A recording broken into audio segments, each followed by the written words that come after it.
All right, so one of my guys was asking me about the CBP pamphlet, the ad they have, the advertisement they have for posture correction, and is it any good or anything like that?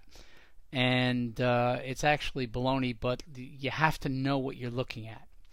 So this is the picture they show in their advertisement. It looks really good until you actually look at this picture on the right here. You can see where I have the cursor. When you look at the picture on the right here, the most important thing is that you look at the gravity line from the ankle, and you can see that this person's entire body is forward of the gravity line. Now when you look at the picture on the left over here, all right, as bad as that posture or as slumpy as that posture looks, at least she's balanced.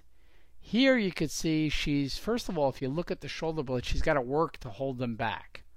But this, more important, is what you're going to have is what you have here is something like this.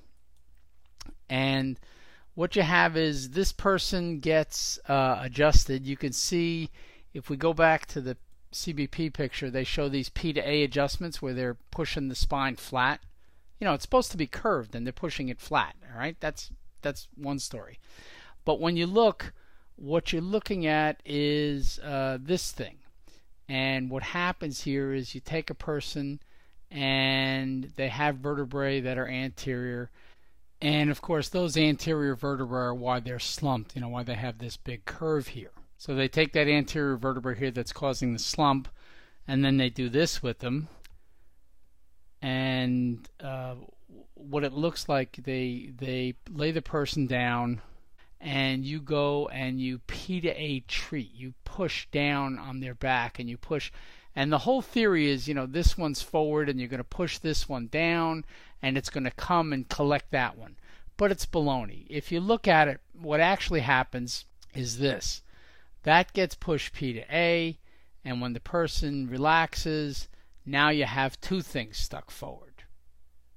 And what's worse with that is when that person stands up, you see this. See, this person goes and stands up, and now they stand up, and as they stand up, because that bone's forward, because this bone's forward here, what happens is the person falls forward, and as they fall forward, they have to straighten up, because if this person doesn't straighten up, they're going to fall over.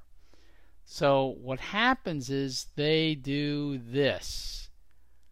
And what you have there is a person who's mechanically worse and about to fall over, but they're holding themselves up to prevent them from falling over. So it looks like they have better posture, but they don't. And then some people talk about, well, you know, so you adjust A to P. And if you don't do it just right, what happens is this. This is what happens with most people. You do an A to P, not the way ABC teaches you, but the way you're taught in chiropractic school and osteopathic school and all that. And you push, and you get the same thing here.